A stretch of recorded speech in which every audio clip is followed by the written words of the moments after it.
देखिए रीडिंग समझते हैं ना, रीडिंग रीडिंग मतलब आप किसी चीज को मेजर किए, है ना। तो हमारे क्वेश्चन में रीडिंग दिया रहेगा, अपनी क्वेश्चन में रीडिंग दिया रहेगा, ठीक है ना। आ रही ना सर आवाज?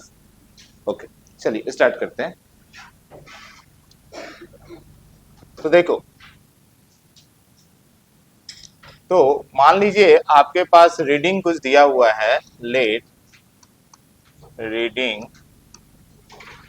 अच्छा, आप क्या हेडिंग क्या दिए हुए हैं? Calculation of error. हम लोग एरर सीख गए, अब एरर का कैलकुलेशन कैसे होता है, तो आपका हेडिंग क्या है? Calculation of error. अब मान लीजिए आपके पास कुछ रीडिंग है, ठीक है। रीडिंग मतलब अभी ये है, इसको आपने एक स्केल लिया, आपके पास एक स्केल है, मेरे पास नहीं है, आपके पास है। तो मान लो आपके पास एक स्केल है, इससे आप मेजर किए। अब फर्स्ट टाइम आप इसकी वैल्यू मिला 10 सेंटीमीटर, तो आप फर्स्ट रीडिंग लिख दिए R1, कुछ भी वैल्यू हो सकता है। फिर से दूसरी बार किए, मे भी इसमें एरर हो, आपको कैसे पता? एकदम शुरुआत की बात हो रही है, अभी आपको इसका ट्रू वैल्यू भी नहीं पता है। मान लो कंपनी ने इसको मैन्युफैक्चर करके निकाला, अब वो कैसे पता करे ये कितना लंबा है, इसकी लेंथ कितना है? तो वो क्या करेगा, एक स्केल लेगा, इसको मेजर करेगा। फर्स्ट टाइम मेजर किया, जो रीडिंग लिखा R1 लिख दिया। फिर इसे मेजर किया, दूसरा रीडिंग लिया R2, फिर तीसरा R3। इसी तरीके से कुछ n नंबर ऑफ रीडिंग लेगा, मतलब लास्ट रीडिंग Rn बोल दे रहे हैं, ठीक है। अब 10-15 रीडिंग ले लिया, अब इसकी ओरिजिनल वैल्यू किसको मानेगा? तो कल लिखे थे, ट्रू वैल्यू किसको बोलते हैं? एवरेज, यानी इसका एवरेज लेंगे। तो क्या हो जाएगा, पहली चीज समझिए, ट्रू वैल्यू। ट्रू वैल्यू को हम लोग शॉर्ट में टीवी बोले थे। ट्रू वैल्यू हो जाएगा सभी का एवरेज। सभी का एवरेज मतलब R1 plus R2 plus R3 so on by n। Average simple इसी तरीके से निकालते हैं। अब यही ट्रू वैल्यू माना जाएगा। इस ट्रू वैल्यू को हम लोग अभी बोल रहे थे मीन वैल्यू, RM। RM मतलब मीन वैल्यू, मीन ही है तो है, सभी का एवरेज मतलब मीन। तो इस तरीके से अब आपको ट्रू वैल्यू मिल गया। अब एरर कैसे निकालेंगे? एक बात बताइए, R1 क्या था? R1 था मेजर्ड वैल्यू। आप पहली बार मेजर किए थे, यही ना मेजर्ड वैल्यू। R2 क्या था अपने आप में? Measured value. और ये क्या मिल गया आपको? True value. तो इस दोनों का जो डिफरेंस होगा वही एरर होगा, इस दोनों का जो डिफरेंस होगा वही एरर होगा। तो अब हम पार्टिकुलर हर रीडिंग का एरर बता सकते हैं कि फर्स्ट रीडिंग में हमारा कितना एरर हुआ था, सेकेंड रीडिंग में हमारा कितना एरर हुआ था। ये जो मीन वैल्यू है और रीडिंग का डिफरेंस, यही हमारा एरर हो जाएगा। तो आइए अब हम लोग बोलेंगे absolute error. Absolute error, absolute error मतलब एग्जैक्ट कितना एरर है हम निकाल पाएंगे। Absolute error in, absolute error in, चलिए। अच्छा, एरर का ना सिंबल होता है, एरर का सिंबल क्या होता है? एरर बेसिकली क्या है? डिफरेंस ही तो है। तो डिफरेंस का सिंबल हम लोग जानते हैं ना, डेल्टा या डी। तो ये एरर का भी सिंबल है। जब भी किसी चीज में डेल्टा लगा देंगे यानी कि वो डिफरेंस है, एरर दिखा रहा है। बड़ा एरर है डेल्टा दिखाइए, छोटा एरर है स्मॉल डी दिखाइए, बात एक ही है। तो absolute error in R1, absolute error in R1, आइए इसको हम लोग कैसे लिखेंगे? Delta R1। तो डेल्टा R1 का मतलब R1 रीडिंग में कितना एरर आया। कैसे इसको निकाल पाएंगे हम लोग? तो हम लोग इसको निकाल पाएंगे, डेल्टा R1 इक्वल टू, हम लोग ले लेंगे ट्रू वैल्यू। ट्रू वैल्यू कितना है? RM हम लोग बोले मीन वैल्यू, और उसमें माइनस कर देंगे मेजर्ड वैल्यू। मेजर्ड वैल्यू आपका R1 है। क्या मेरी बात समझ पाए? अब मुझे बताओ, ये जो है डेल्टा R1 सिर्फ पॉजिटिव ही आएगा या पॉजिटिव भी आ सकता है, निगेटिव भी आ सकता है, और जीरो भी आ सकता है। मान लो एग्जैक्ट सेम होता तो जीरो भी आता। अगर R1 ज्यादा हो, ऐसा नहीं ना 10 की जगह आप 9.9 ही मेजर करेंगे, मे बी 10.1 भी गलती से मेजर हो गया हो। मेरी बात समझ पा रहे हैं? तो ये वैल्यू प्लस माइनस कुछ भी आ सकता है। इसी तरीके से एब्सोल्यूट एरर इन R2 निकाल पाएंगे, यानी दूसरे रीडिंग में, तो उसकी मीन वैल्यू माइनस R2। इसी तरीके से जितनी भी आपके पास रीडिंग है सभी का आप एरर निकाल पाएंगे। तो डेल्टा आर एन अगर निकालना है तो mean value minus R N. अब इससे क्या पता चला, इससे हमें हर पार्टिकुलर एरर में हर पार्टिकुलर रीडिंग का एरर पता चल गया, पर ओवरऑल एरर कितना है। जैसे ओवरऑल हम वैल्यू तो निकाल लिए, अब आपको ओवरऑल एरर कितना है, तो हम क्या करेंगे, अब सभी एरर का मीन निकाल देंगे, तो उसका नाम हो जाता है मीन एब्सोल्यूट एरर।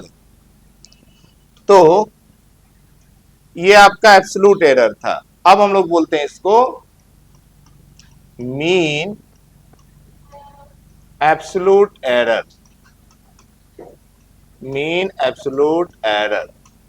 ठीक है, अब मीन एब्सोल्यूट एरर का सिंबल कैसे बनाएंगे, तो डेल्टा आर, ठीक है, और डेल्टा आर तो हो ही गया, और उसका मीन किया हो तो एम लगा दीजिए। तो ये जो हमारा सिंबल बना डेल्टा आर एम, इसका मतलब हुआ मीन एब्सोल्यूट एरर। देखो एम और एन में कंफ्यूज मत करना, एन ये नंबर है, इतना नंबर का रीडिंग, और एम आपको दिखा रहा है मीन को। क्लियर है ना? ओके, ये कैसे निकालेंगे, इस सभी को जोड़ेंगे और फिर उतने से डिवाइड कर देंगे, मतलब इसका एवरेज। अब एवरेज निकालते समय समझो, ये हर एक वैल्यू पॉजिटिव भी हो सकता है, निगेटिव भी हो सकता है, जीरो भी हो सकता है। अब मान लो, ध्यान से समझो, अब मान लीजिए R1 लिए, R1 में थोड़ा एरर आया +2 का, एक एग्जांपल लो, और R2 लिए, उसमें एरर आया -2 का। अब अगर इसका एवरेज निकालोगे, दो बार एवरेज में एरर कितना आया, तो आंसर क्या होगा, इस दोनों का मुझे एवरेज निकालना है। तो समझो, अगर सिंपल एवरेज करते हो 2 + -2/2 है, सिंपल एवरेज तो ऐसे ही निकालते हैं, तो ये तो कैंसिल हो जाएगा, आंसर क्या हो जाएगा, 0। लेकिन ऐसा होता नहीं है। क्यों नहीं होता है, मान लो एरर क्या एक गलती है ना, तो बहुत सारा गलती का एवरेज सही थोड़ा ही हो सकता है। मेरी बात समझो, दो गलती मिलकर सही नहीं हो सकता ना, तो दो एरर मिलकर 0 एरर कैसे हो सकता है। आप पहली बार भी एरर किए, दूसरी बार भी एरर किए, और बोले दोनों का एवरेज किए तो वैल्यू 0 आ गया, मतलब नो एरर हो गया। ये इलॉजिकल बात है, समझ पा रहे हैं? तो कई बार मैथ को स्किलफुल तरीके से यूज करना पड़ता है। स्किलफुल मतलब उसका मीनिंग निकले। एवरेज ये बिल्कुल सही है, पर ये एवरेज मीनिंगलेस हो गया। क्यों? क्योंकि आपका पहली क्वांटिटी एरर था, यानी यहां पे आपने कुछ मिस्टेक किया था, दोबारा भी कुछ मिस्टेक किया था। अब बोले दोनों मिस्टेक का मैंने एवरेज निकालना हो, तो मिस्टेक लेस हो गया, मिस्टेक खत्म हो गया।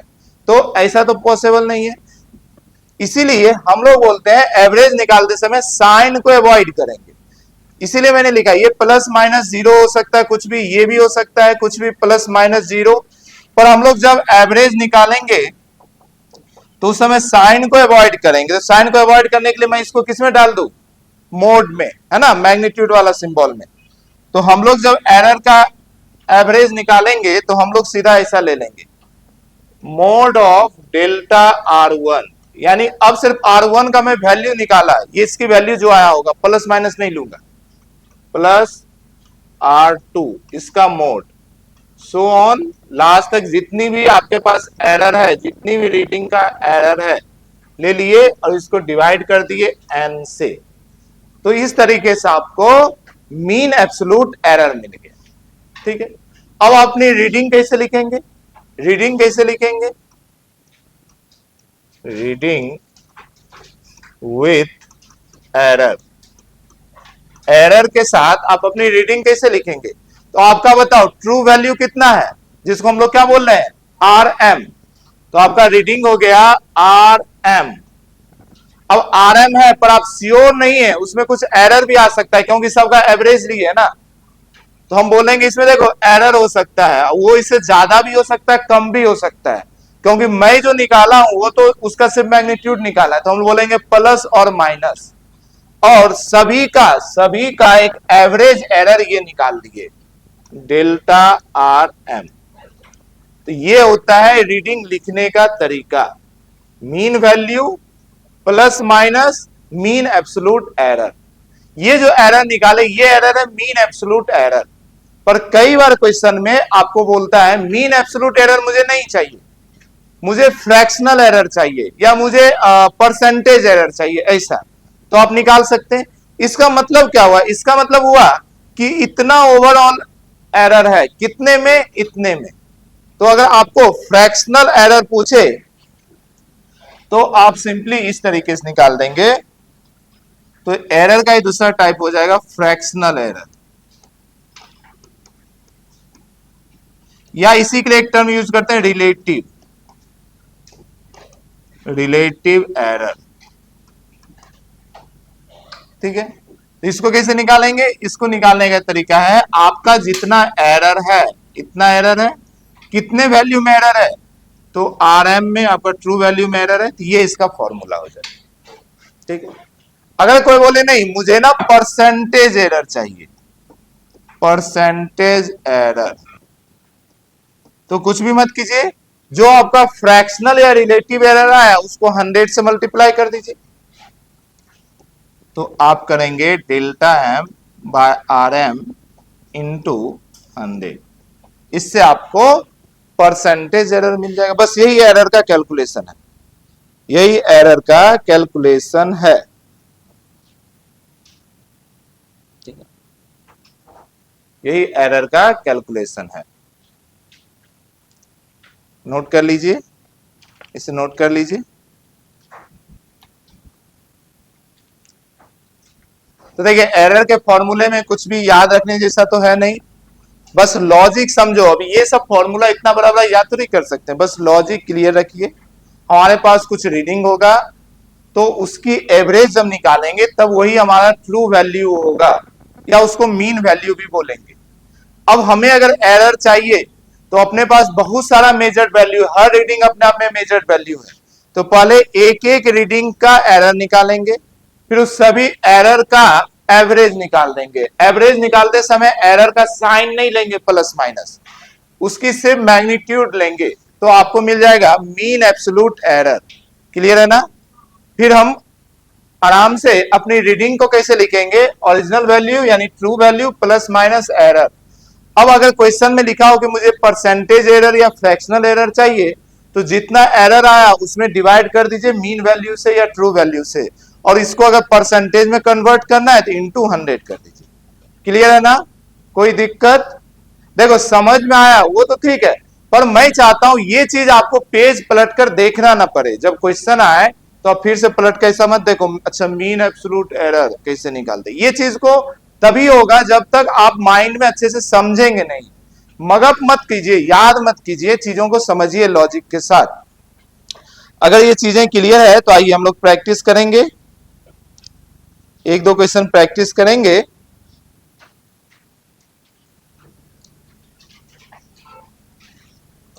बोर्ड वर्क कंप्लीट हो गया, जल्दी से कंप्लीट करें। ठीक है, लिखिए क्वेश्चन लिखिए,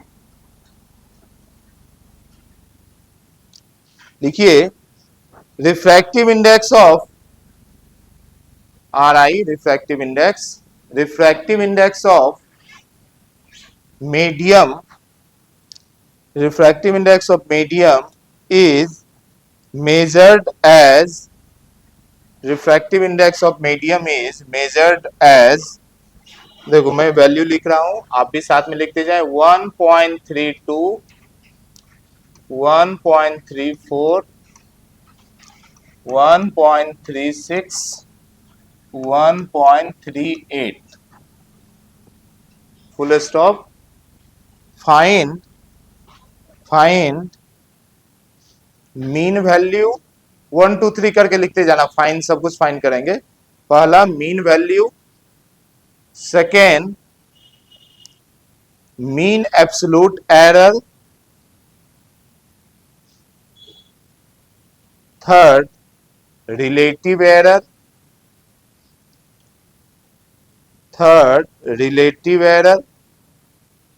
फोर्थ परसेंटेज एरर,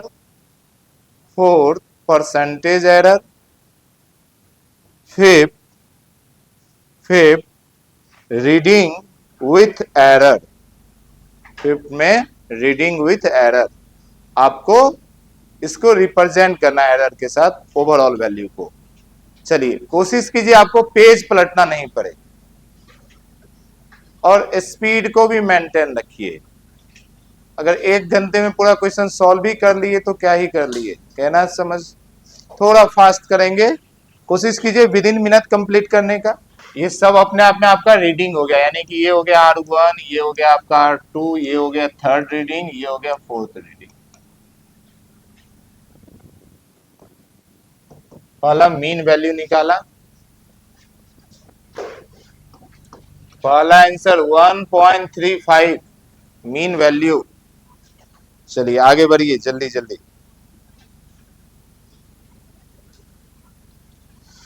दूसरा है मीन एब्सोल्यूट एरर।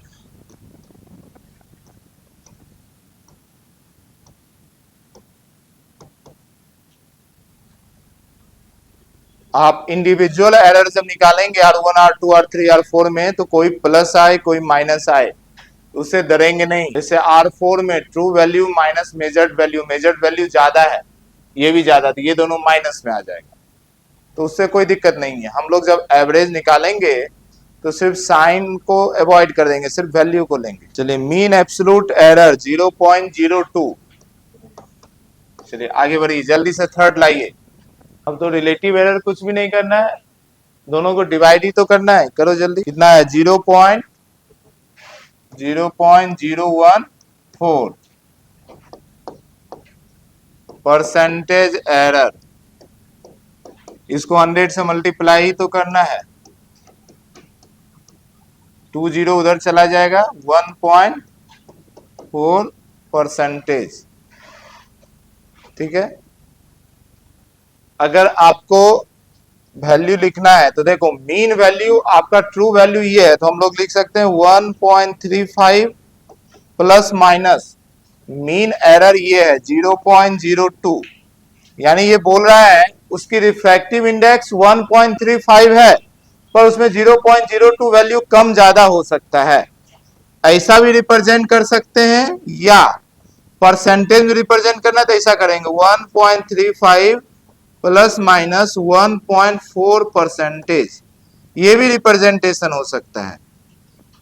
यानी 1.35 तो वैल्यू है, पर 1.4 परसेंटेज एरर आ सकता है, ये इसकी वैल्यू हो गया। रिफ्रैक्टिव इंडेक्स है तो मैं RI लिख दे रहा हूं, RI इक्वल टू इतना, यानी इसकी फाइनल रीडिंग यही लिखाएगा। तो इस टाइप में कोई दिक्कत। चलिए हेडिंग बनाइए, नेक्स्ट एरर का ही कैलकुलेशन और भी करना है। नेक्स्ट हेडिंग बनाइए। आया ना, इस सभी वैल्यू आया ना, लो सभी का आया, सोने वाले इंसानों। चलिए नेक्स्ट हेडिंग बनाइए, propagation of error. Propagation of error, propagation of error. Propagation of error का मतलब है, अब अगर 2-3 वैल्यू हो, उसका कुछ कैलकुलेशन कर रहे हैं, उसमें एरर आए तो कैसे करेंगे एरर। ठीक है, इसमें 2 रूल है, एडिशन सब्सट्रैक्शन के लिए एक रूल और मल्टीप्लिकेशन डिवीजन के लिए एक रूल। तो पहला लिखिए for addition and subtraction. First rule सीख रहे हैं, for addition and subtraction, for addition and subtraction. ठीक है, इसमें लिखिए मीन एब्सोल्यूट एरर, इसमें लिखिए mean absolute error are always added, are always added. बस इतना ही। अब इसका मतलब क्या है अभी समझ में आएगा। मीन एब्सोल्यूट एरर हमेशा जुड़ता ही है। अब इसका मतलब क्या है, ध्यान समझिए। मान लो आपके पास एक वैल्यू है ए, अब अभी जैसे कैलकुलेशन पूरा किए तो फाइनल रीडिंग आया, इसी तरीके से ए का उसने कुछ रीडिंग दे दिया।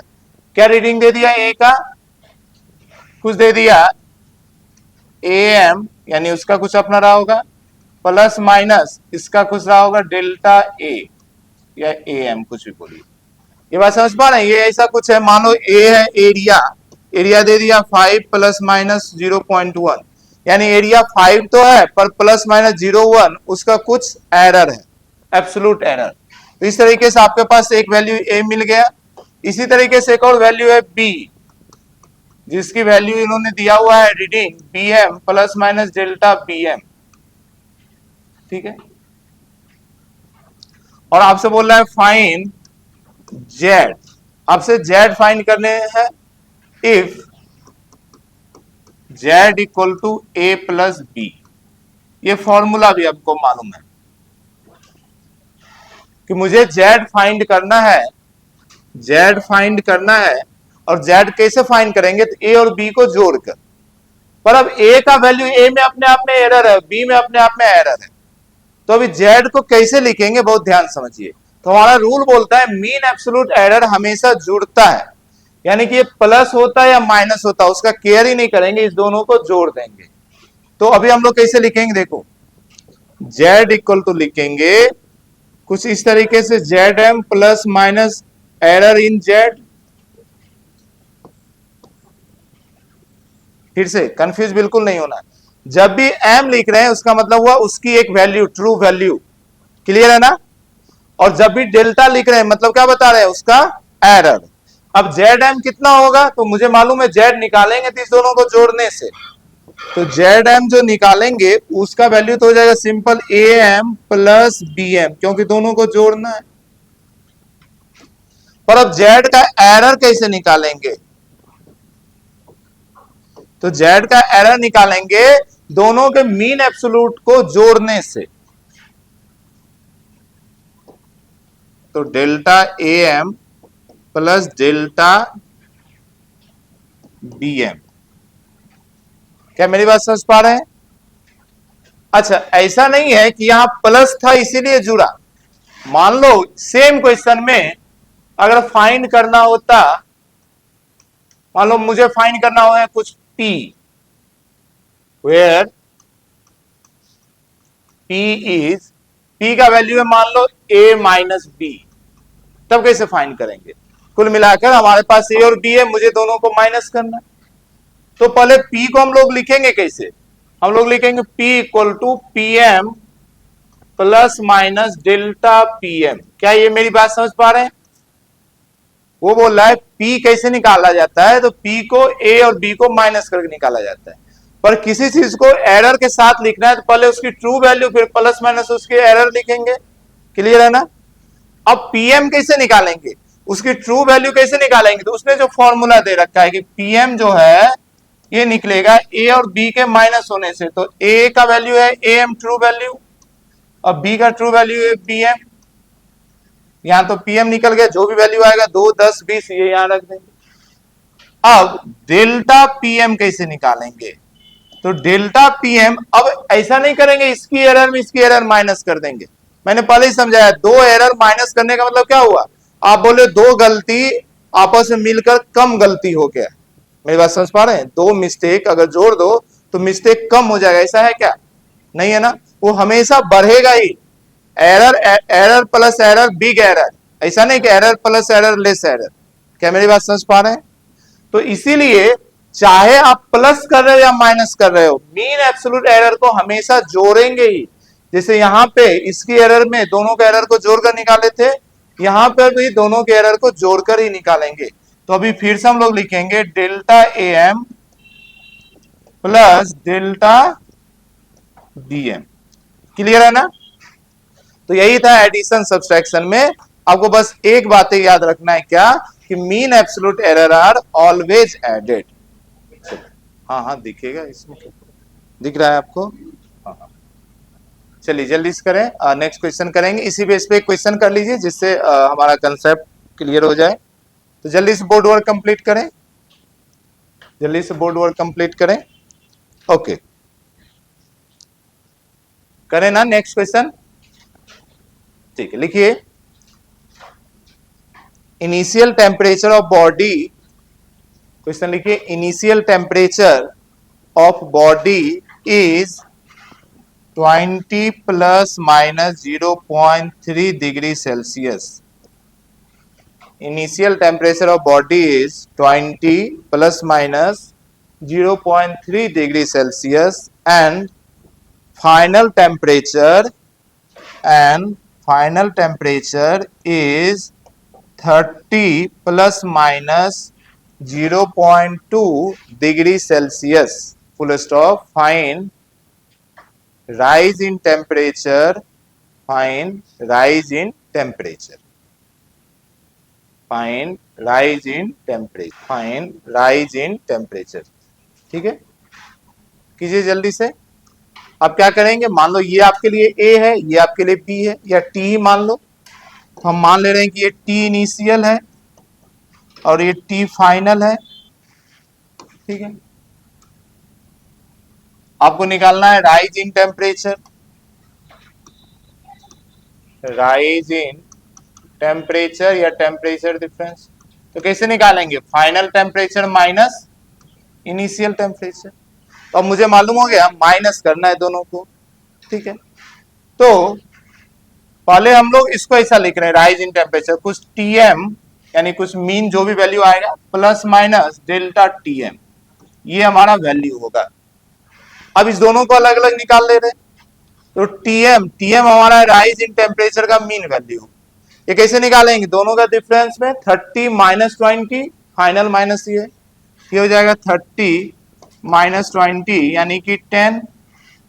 अब डेल्टा टीएम कैसे निकालेंगे, इसका एरर और इसका एरर दोनों जोड़ेंगे, समझ पा रहे हैं, है माइनस पर करना पड़ेगा, जोड़ना ही पड़ेगा। ये हो जाएगा 0.3 प्लस 0.2 यानी कि 0.5। तो अब हम लोग लिख सकते हैं therefore rise in temperature equal to TM की जगह 10 लिख दिया प्लस माइनस 0.5 इतना डिग्री सेल्सियस। क्लियर है ना, क्लियर है। चलिए जल्दी से करें। एक इसी टाइप का सेम क्वेश्चन दे रहा हूं, ये तो मैंने ही कर दिया, एक आप कर दीजिए, फिर हम लोग आगे बढ़ेंगे। एक हम लोग आगे बढ़ेंगे, लिखिए लिखिए,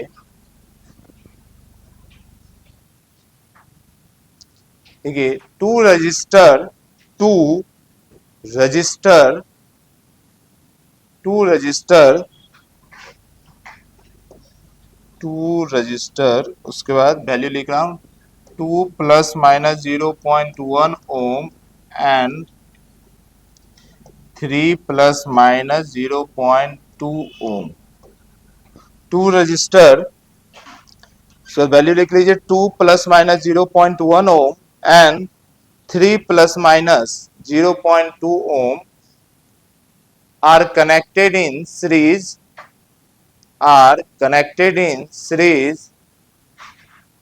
find their equivalent resistance, find their equivalent resistance।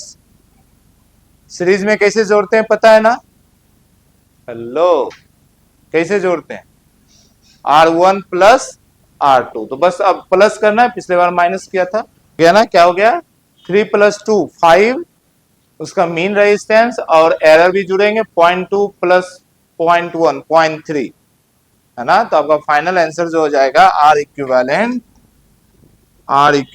हो जाएगा हमारा 5 प्लस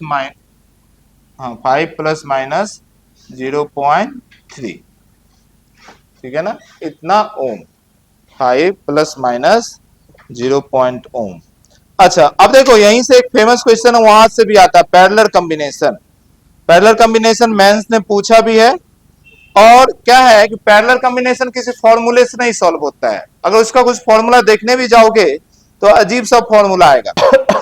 तो कभी भी कोई क्वेश्चन हो जो फॉर्मूले पे नहीं पैटर्न पे बैठे, तो उसका बेसिक तरीका होता है कि उसको किसी तरीके से आप डिफरेंशिएशन की मदद से निकाल दीजिए। अभी हम लोग देखते हैं, उसको सॉल्व करते हैं कि जब भी इस तरीके से रहे तो एक वैल्यू लीजिए, एक क्वेश्चन बनाइए। ये क्वेश्चन है पर अपने आप में थ्योरी है, जब भी इस पैटर्न का कुछ भी क्वेश्चन हो तो इसी तरीके से अप्रोच करेंगे। ठीक है, तो आप ले लीजिए, देखिए टू रजिस्टर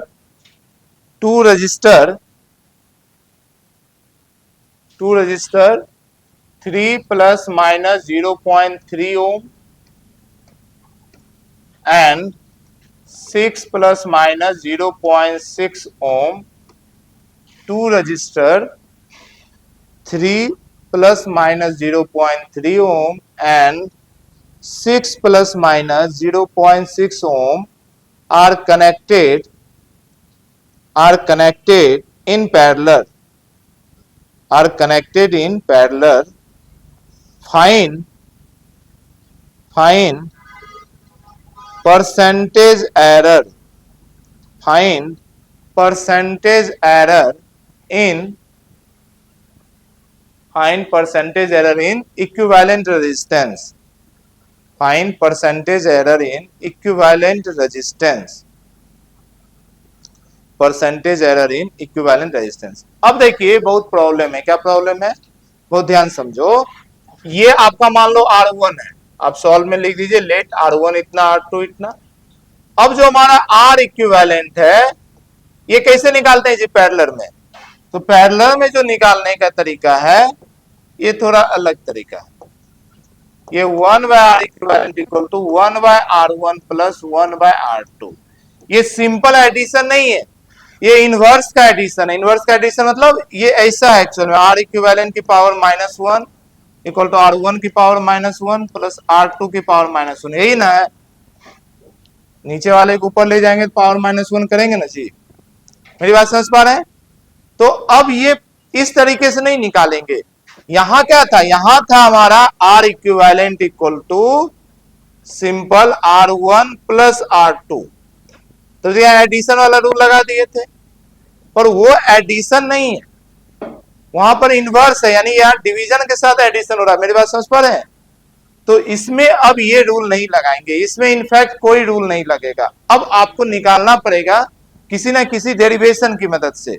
तो इस टाइप के केस में हम लोग करते हैं सिंपल इंटीग्रेशन की मदद लेते हैं। देखिए ध्यान समझेंगे, देखो मुझे निकालना क्या है, मुझे फाइंड करना है, फाइंड मुझे क्या करना है, मुझे फाइंड करना है percentage error in R equivalent. ठीक, अच्छा इसको लिखेंगे कैसे, परसेंटेज एरर लिखते कैसे हैं, एरर बाय मीन वैल्यू। तो एरर, तो हम लोग एरर ऐसा लिख देते हैं डेल्टा R इक्विवेलेंट, यही है, और बाय R इक्विवेलेंट। क्या मेरी बात समझ पा रहे हैं। अगर मीन लिखना है तो एम भी लिख दो, उससे कोई मतलब नहीं। अब ये वैल्यू कैसे निकालेंगे, तो ये वैल्यू आपको निकालने आता है, R इक्विवेलेंट तो इस फॉर्मूले से निकाल देंगे वैल्यू पुट करके, क्लियर है ना। अब इसकी ये डेल्टा है, मीन एब्सोल्यूट एरर कैसे निकालेंगे। अच्छा परसेंटेज है तो इंटू 100 भी कर दो, इंटू 100 भी कर दो। तो जब भी डिफरेंशिएशन करेंगे तो डिफरेंशिएशन के लिए ना आपको डेल्टा को रिप्लेस करके डी कर दीजिए। आपको मालूम है दोनों डिफरेंस ही है, तो और करके मैं लिख रहा हूं, इसी को मैं लिख सकता हूं D of R equivalent by R equivalent into 100। दोनों बातें एक ही है। ये डेल्टा को मैंने रिप्लेस किससे कर दिया, डी से, क्लियर है ना, छोटा एरर होगा। अब आइए इसको सॉल्व कैसे करेंगे, बहुत ध्यान से समझिए। ये तो मैंने आपको बताया मुझे निकालना क्या है, सॉल्व करने का तरीका देखिए, यहीं से करेंगे उसके ओरिजिनल फॉर्मूले से। और फॉर्मूला है R इक्विवेलेंट की power -1 equal to R1 plus R2। दोनों साइड डिफरेंशिएट करो तभी तो ये D आएगा। तो दोनों साइड डिफरेंशिएट किए, differentiate both side with respect to R equivalent. ठीक है, बहुत ध्यान से समझिए। जैसे मान लो यहां होता x की पावर -1, मुझे इसे x के रिस्पेक्ट में डिफरेंशिएट करना होता, तो आंसर क्या होगा जल्दी बताओ। पावर नीचे आया -1 और ऊपर माइनस एक कम हो गया तो क्या हो गया -2। क्या मेरी बात समझ पा रहे हैं। तो ये R इक्विवेलेंट का पावर -1 है और इसी के रिस्पेक्ट में डिफरेंशिएट करने, तो ये क्या हो जाएगा -R इक्विवेलेंट की पावर -2 इक्वल टू। अब थोड़ा रुकिए, क्या रुके ना है, बहुत ध्यान समझो। अगर मान लो t स्क्वायर है या t की पावर -1, मैं बोल रहा हूं इसे x के रिस्पेक्ट में डिफरेंशिएट करो। t के रिस्पेक्ट में तो कर ही देंगे, पर मुझे अब x के रिस्पेक्ट में करना है, क्योंकि देखो इधर है R1 और मुझे डिफरेंशिएट किसके रिस्पेक्ट में करना है, R इक्विवेलेंट के रिस्पेक्ट में। तो याद करो कुछ चेन रूल में सीखे थे, उसको मान लो ऐसा। तो हम t को ही मान लेंगे x, टी को ही क्या मान लेंगे, एक्स। तो x की पावर -1 का तो हम जानते अभी आया था -x की पावर -2, और उसको मल्टीप्लाई करना पड़ेगा, जिसको माने उसको डिफरेंशिएट करके। क्या मेरी बात समझ पा रहे हैं? तो अब हमने किसको माना था, t को, तो t को x में करना पड़ेगा, तो dt बाय dx, उसका जो भी वैल्यू आएगा। क्या ये कुछ समझ में आया? चलिए, नहीं आया तो मैं फिर से कराता हूं। साइन x का डिफरेंशिएशन पता है आपको क्या? अरे आधा बच्चा कहां सो रहा है भाई, साइन x का क्या होता है? सो रहा है। साइन x का क्या, कॉस x। अब मैं बोला हूं मुझे साइन x का नहीं चाहिए, साइन 5x का चाहिए, तो क्या होगा? तरीका क्या है, याद करो, चेन रूल सीखे थे। अब ये साइन x का पता है, 5x का नहीं, तो पूरे 5x को हम क्या मान लिए, x। तो बन गया साइन x, साइन x की जगह कॉस x, तो कॉस जो भी है लिख दिया x इसको। अब इंटू करना पड़ता है ना जी, किसको इंटू करोगे, जिसको माने हो। तो 5x को डिफरेंशिएट ही तो करते हैं यहां पर, ये सब मिटा रहा हूं मैं। तो हम लोग अब 5x को अलग से डिफरेंशिएट करेंगे, d of 5x into dx, x के रिस्पेक्ट में कर रहे हैं, तो 5x का 5 हो जाता है, तो cos 5x इंटू 5, ऐसा ही ना होता है जी। तो वही मैं आपको बोल रहा हूं कि यहां पे फिर से समझो, अगर t की पावर -1 है, अब मुझे x के रिस्पेक्ट में डिफरेंशिएट करना है, तो पहले t को क्या मानना पड़ेगा, x। तो x की पावर -1 का हो गया, -2 इतना आया था। अब इसको अलग से करोगे ना, t को माने हो x, तो dt बाय dx। क्या कुछ समझ पाए? नहीं तो फिर से एक बार घर पे जाके आज चेक कीजिएगा, जब पावर चेन रूल सीखे थे पावर में हर जगह। आइए अब इसमें ओरिजिनल क्वेश्चन में करते हैं, आपको समझ में आएगा। चलिए जी, देखिए R1 की पावर -1, मुझे इसे क्या मानना पड़ेगा, R इक्विवेलेंट, क्योंकि उसके रिस्पेक्ट में कर रहे हैं। तो अगर R1 को भी R इक्विवेलेंट ही मान ले, यानी ऐसा, तो हमारा आंसर तो यही हो जाएगा, यानी ये भी हो जाएगा -R1 की पावर -2। समझ पा रहे हैं? पर इसको तो हमने माना है ना, है तो R1 को माना था, तो उसको अलग से मल्टीप्लाई करना पड़ेगा, सॉरी डिफरेंशिएट करना पड़ेगा। तो क्या हो जाएगा, d of R1 by D R equivalent. समझ पा रहे हैं? आपको उसी का जरूरत है, डी आर इक्विवेलेंट का। ओके, प्लस फिर से ये R2 का पावर, तो R2 को क्या मान लेंगे, R इक्विवेलेंट, तो क्या हो जाएगा, -R2 की power -2 into D of R2 by D of R equivalent. देखिए बायो वाले बच्चे, थोड़ा मुझे डर लग रहा है, आप फिर से एक बार देखें, जहां पे समस्याएं हो उसका निदान निकाला जाएगा। एक बार देखिए, क्या समझ पाए? हेलो, चेहरा देखकर मुझे मुझे मुझे मुझे बहुत ज्यादा डर लग रहा है। अरे सही है ना, आगे बढ़े। चलिए अब सिंपल है, देखो एक तो आपको दिख रहा है कि हर टर्म में माइनस है, तो अब माइनस कैंसिल कर सकते, इसके पास भी माइनस, इसके पास भी माइनस, इसके पास भी माइनस, तो हर टर्म का माइनस कैंसिल।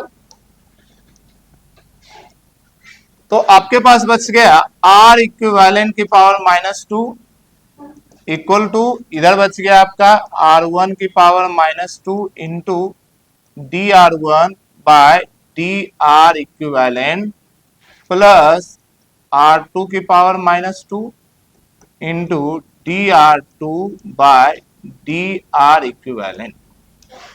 ठीक है,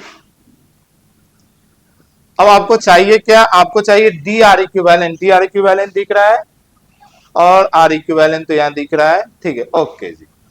एक बात जरा पहचानो, ये DR1 क्या है, डी मतलब एरर, डी मतलब एरर, और R1 मतलब R1 का एरर, यानी उसका भी वैल्यू मालूम है मुझे। मेरी बात समझ पा रहे हैं? DR2 मतलब एरर इन R2। मेरी बात समझ पा रहे हैं? और ये तो आपको चाहिए ही, ये आपको निकाल लेंगे, तो बस इसको रीअरेंज करना है मुझे।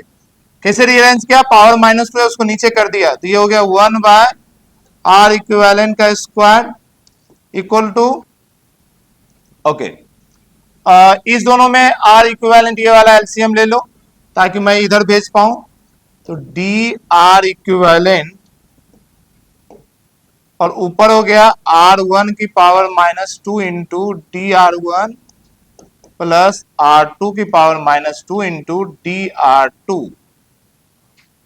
ये भाई साहब इधर आ गए तो हो गया डी आर इक्विवेलेंट। अब देखो कई बुक में ना ये डायरेक्ट फॉर्मूला बनाया हुआ है, पर ये फॉर्मूला आप याद रखोगे कितना भी एग्जाम तक भूल जाएंगे, तो प्रोसेस याद रखिए। एक दो बार प्रैक्टिस कर लेंगे तो आप थोड़ा जल्दी जल्दी कर पाएंगे, ठीक है।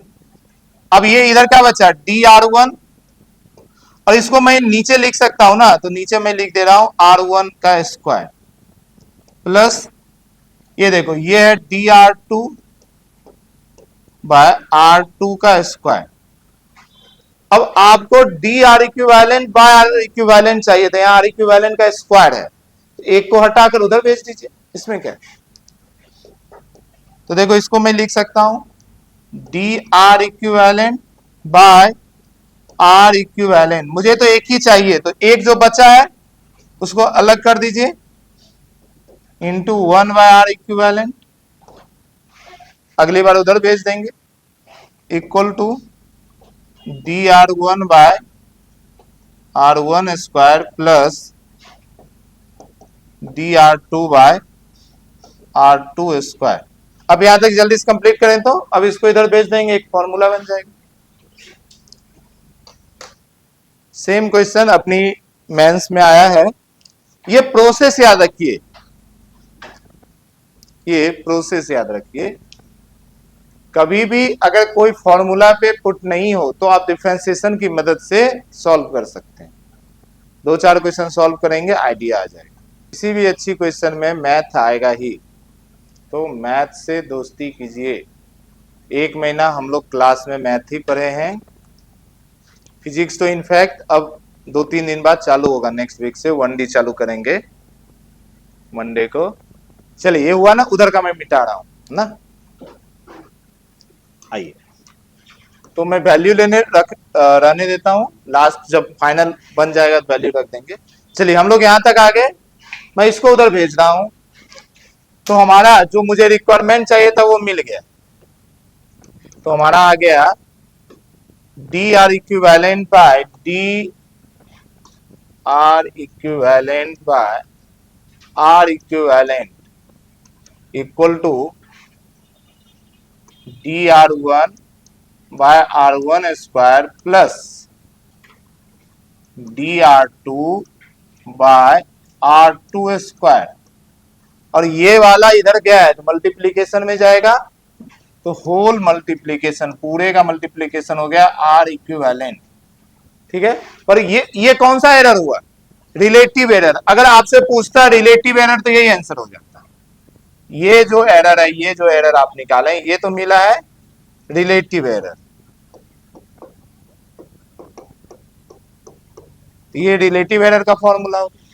अगर आपको परसेंटेज एरर चाहिए तो दोनों साइड 100 से मल्टीप्लाई कर दीजिए, इंटू 100, इधर भी 100 हो जाएगा, D R one by R one square plus D R two by R two का स्क्वायर, और इंटू में आर इक्विवेलेंट भी रहेगा और 100 भी रहेगा। अब जो ये निकला, ये क्या निकल गया, परसेंटेज एरर। अच्छा, मीन एब्सोल्यूट एरर सिर्फ पूछता तब क्या करते, तो इसको भी उधर भेज देते, आर इक्विवेलेंट का स्क्वायर हो जाता, तो सिर्फ डी आर इक्विवेलेंट मिल जाता, आर इक्विवेलेंट का मीन एब्सोल्यूट एरर। अब ये मिल गया, अब इसकी वैल्यू चाहिए, मुझे तो यही निकालने बोला गया था। तो अब आपको क्या क्या चाहिए, बहुत ध्यान देखो। आर वन स्क्वायर का वैल्यू, तो आर वन स्क्वायर का वैल्यू है 3 का square 9, R two square, R two का वैल्यू है 6, इसका स्क्वायर 36, डी आर वन यानी error in R one 0.3, error in R two 0.6, R equivalent. अब ये फॉर्मूला से निकालना पड़ेगा, तो आइए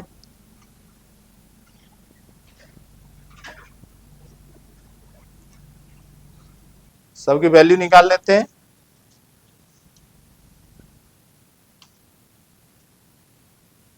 तो मुझे आर इक्विवेलेंट निकालना पड़ेगा। तो देखिए निकालना है आर इक्विवेलेंट। कैसे निकालेंगे मुझे मालूम है।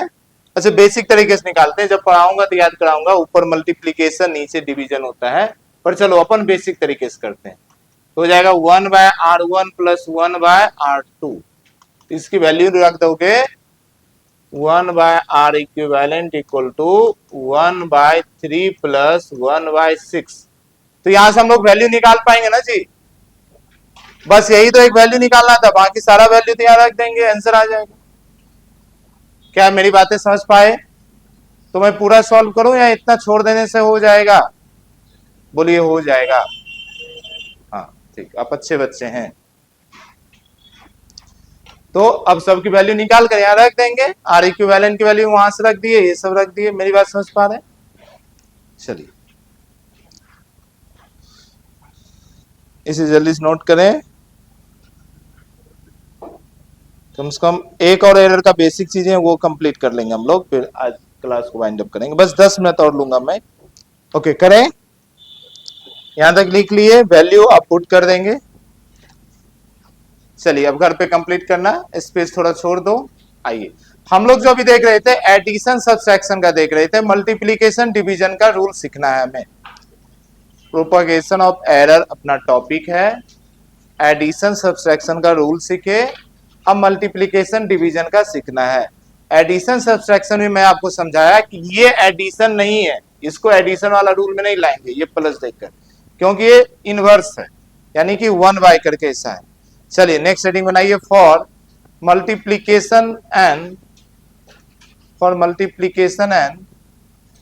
डिवीजन, फॉर मल्टीप्लीकेशन एंड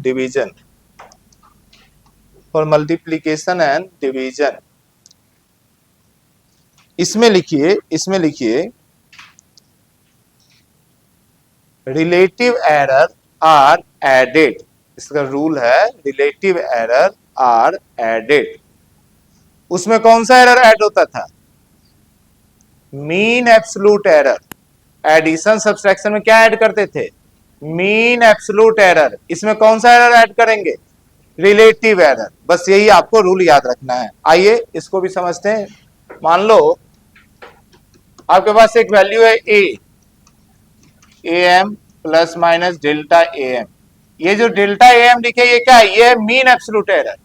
इसी तरीके से बी है B M plus minus delta B M, ठीक है।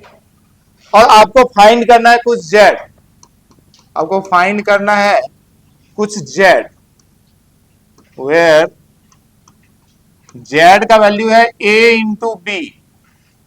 तो अब ए और बी को मल्टीप्लाई करना पड़ेगा। तो कैसे करेंगे देखो जरा, हम बोलेंगे जेड जो है हमारा ये होगा Z M plus minus delta Z M. अब जेड एम तो हम लोग सीधा निकाल लेंगे, उसका जो मल्टीप्लीकेशन है ए इंटू बी, ए का वैल्यू और बी का वैल्यू मल्टीप्लाई कर देंगे, सॉरी मतलब उसका जो भी मेन वैल्यू है मीन वैल्यू, तो हमारा हो जाएगा A M into B M. अब डेल्टा जेड एम डायरेक्ट नहीं निकाल सकते, डेल्टा जेड एम तो है मीन एब्सोल्यूट एरर, और रूल सिर्फ ये बताता है कि रिलेटिव एरर ऐड होता है। तो ओके कोई बात नहीं, तो इसका भी रिलेटिव एरर निकालिए। तो रिलेटिव एरर कैसे निकालेंगे? रिलेटिव एरर निकलता है, एरर को उसकी मीन वैल्यू से डिवाइड कीजिए। ये क्या मिला? Relative error in Z. ये इक्वल होगा relative error in A plus relative error in B. मेरी बात समझ पा रहे हैं? तो इस बार देखो कैसे निकलता है, रिलेटिव एरर को ऐड करने से इसका रिलेटिव एरर मिला। एडिशन सब्सट्रैक्शन में क्या करते थे, अगर यही एडिशन सब्सट्रैक्शन में होता तो सीधा हम बोल देते delta Z M equal to delta A M plus delta B M. ऐसा ही किए थे ना लास्ट टाइम, पर अब ऐसा नहीं कर सकते। अब हमें रिलेटिव एरर को ऐड करना पड़ेगा, और रिलेटिव एरर को ऐड करेंगे। ये क्या है? Relative error of A. ये क्या है? Relative error of B. और इस दोनों को ऐड करेंगे तो हमें क्या मिलेगा? Relative error of Z. क्या मेरी बात समझ पा रहे हैं? तो इस तरीके से प्रोसेस जाना पड़ेगा। क्लियर है ना? अब अगर आपको ये पूरा रिलेटिव नहीं चाहिए तो जेड को इधर भेज दो। तो आगे देखिए, अगर आपको सिर्फ और सिर्फ, क्योंकि मुझे तो सिर्फ यही चाहिए, तो मैं ये सिर्फ कैसे निकालूंगा, तो यहीं से delta Z M equal to, इसको इधर भेज देंगे, तो रिलेटिव एरर ऑफ एम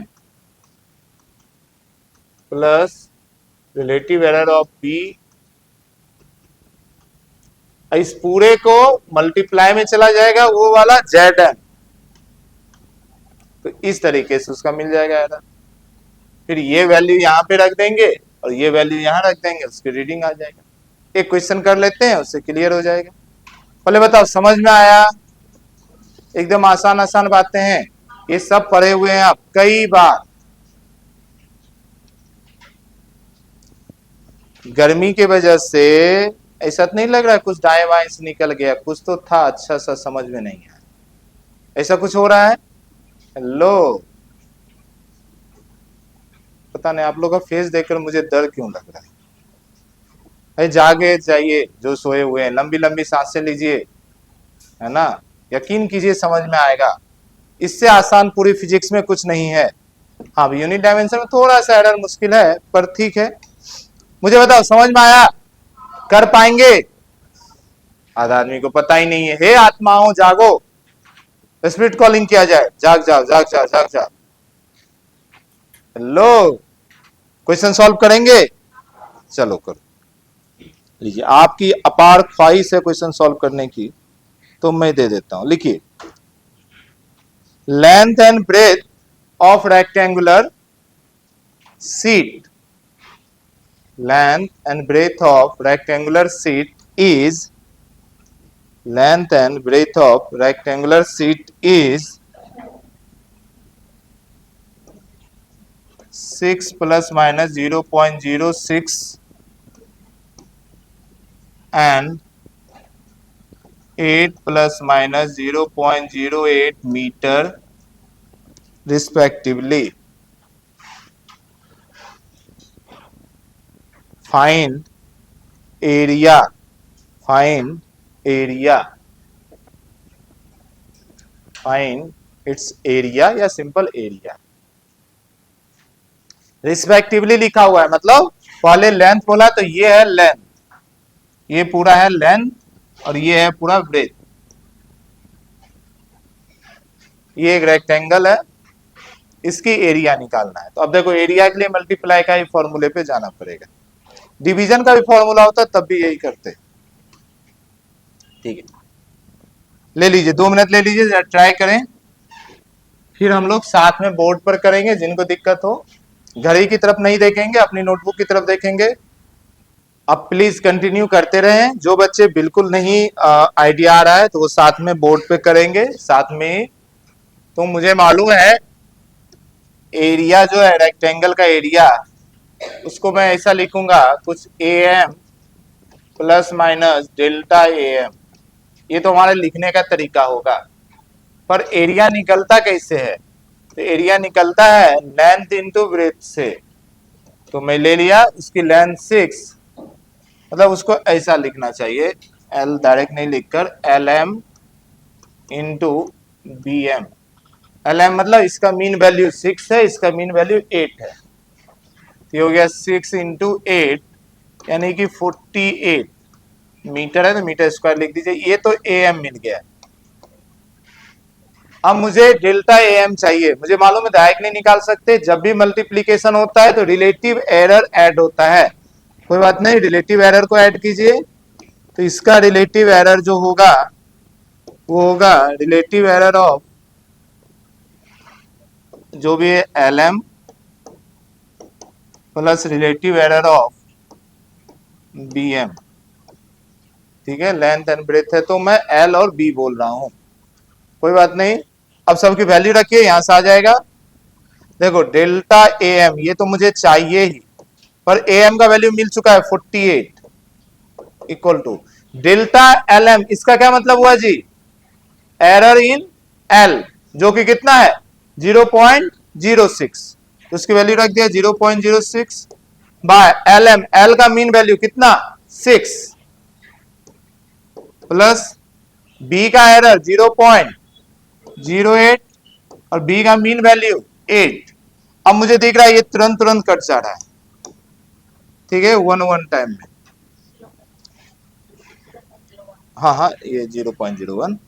तो अब हमारा हो गया delta A M by 48 equal to, ये देखो 1 कटा, इधर 0.01 पहले से है, तो 0.01 प्लस ये भी 0.0 तो पहले से, इधर 1 हो गया, तो 0.01, तो delta A M by 48 equal to 0.02। आपको क्या चाहिए, आपको चाहिए डेल्टा ए एम, ताकि उसकी वैल्यू रख पाए।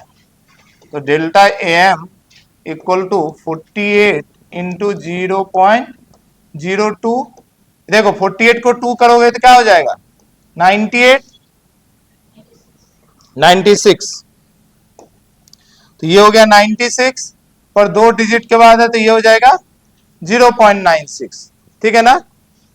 अब हम जो ओरिजिनल वैल्यू लिखेंगे, देयरफॉर एरिया जो हम लोग लिखेंगे, area equal to A M, A M का वैल्यू है 48 प्लस माइनस, और उसका एरर जो है, एरर कितना है 0.96, ये हो गया मीटर स्क्वायर, इतना हो गया मीटर स्क्वायर, ठीक है।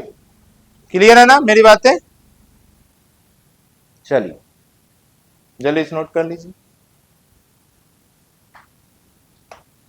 हो गया। जिनका हो गया एक बार आंसर मिला लो,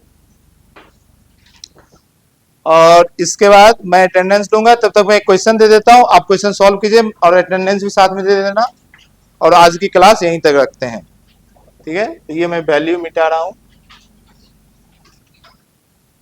अपने पास वोल्टेज दिया हुआ है 10 प्लस माइनस 0.2, और करंट दिया हुआ है अपने पास 2 प्लस माइनस 0.2, और आपको बोला है रेजिस्टेंस फाइंड करो। मुझे मालूम है ना, आर का फॉर्मूला क्या लगा सकते हैं, V बाय आई। चलिए, तो आपको V मालूम है, I मालूम है, R निकालना है। नेक्स्ट क्वेश्चन, आप इसे लिखने के बाद इसे सॉल्व करें, अभी करना है, जब तक मेरी अटेंडेंस खत्म होगा आपका आंसर बता। हमारा आंसर आ गया, कितना आ गया जी, R का वैल्यू आ गया 5 प्लस माइनस 0.6, क्या यही है हम सभी का? चलिए, तो सरकार बहुमत से बन गया।